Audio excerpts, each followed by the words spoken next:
এই কাহিনীটি এই শতাব্দীরই। একটা ঘন জঙ্গলে একটা আম গাছ ছিল। ওই জঙ্গলের পাশেই একটা ছোট্ট গ্রাম ছিল।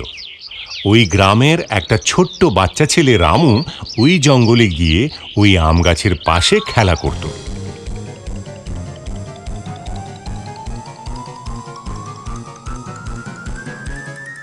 ও ওই গাছে চড়ত, আম খেত, আর শেষে আরাম করে ওই গাছের নিচে ঘুমিয়ে পড়ত।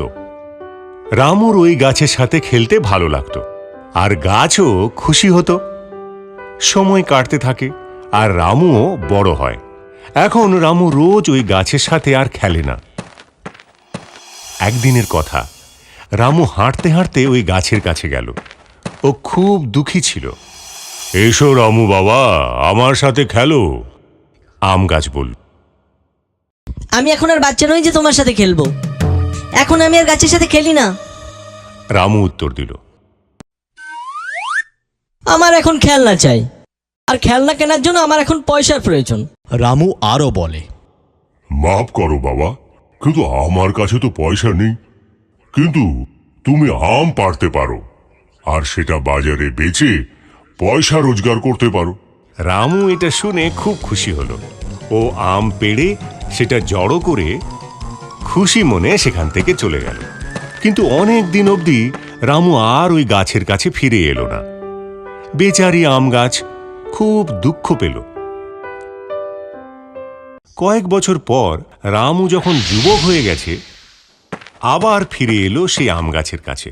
আম গাছ খুব খুশি হলো আর বলল, রামু বাবা, চলে এসো, আমার সাথে খেলো। আমার তোমার সাথে খেলার মতো টাইম নেই, আর তাছাড়া আমি এখন বড় হয়ে গেছি। আমার এখন আমার পরিবারের জন্য কাজ করতে হয়।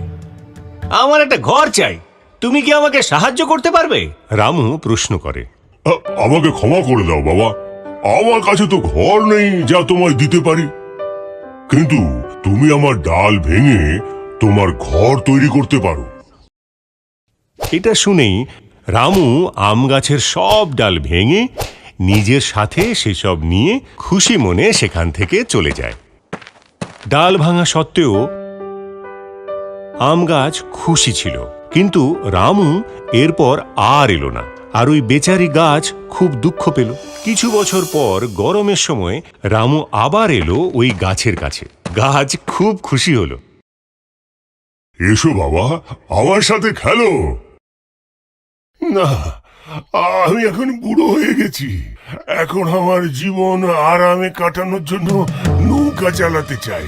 তুমি কি আমাকে একটা নৌকো দিতে পারো? রামু প্রশ্ন করে। এটা শুনে গাছ বলে, আমার কাণ্ড ব্যবহার করো আর নৌকো বানাও, তাহলে তুমি নৌকো চালিয়ে খুব খুশিতে থাকবে। তারপর আর কি, রামু এই গাছের কাণ্ডটাও কেটে নিল, আর তা দিয়ে একটা নৌকো বানিয়ে নৌকো নিয়ে চলে গেল। তারপর আরও অনেক বছর আর ফিরে এলো না।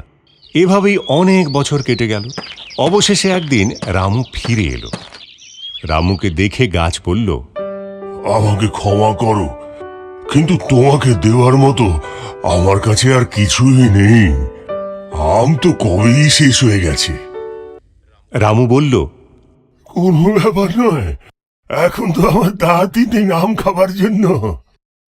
গাছ বলল, তোমার খেলার জন্য এখন আর ডালও নেই, কিন্তু আমি তো এখন বুড়ো হয়ে গেছি, গাছের ডালে চড়ার পক্ষে। রামু উত্তর। গাছ এটা শুনে বলল, আমার কাছে সত্যি আর কিছুই নেই তোমাকে দেওয়ার জন্য, শুধু এই শিকড়গুলো আছে আমার কাছে। এই বলে আম গাছ কাঁদতে থাকে। এত ব্যাপার কোনো কিছুরই প্রয়োজন নেই, আমি এখন ক্লান্ত হয়ে পড়েছি, শুধু বিশ্রাম করতে চাই। রামু বলল। গাছ বলল, তাহলে খুব ভালো, গাছের গোড়া বিশ্রাম নেবার জন্য সবচেয়ে ভালো জায়গা। এসো, আমার কাছে বসো আর বিশ্রাম নাও। রামু নিচে বসে। আম গাছ খুশি হয়, আরও কাঁদতে থাকে। বন্ধুরা, এই গল্পটা আমাদের মন ছুঁয়ে যায় যে কিভাবে একটা গাছ আমাদের সারা জীবন ধরে শুধু দিয়েই যায়, আর মানুষ তার কোনো কদরই করে না।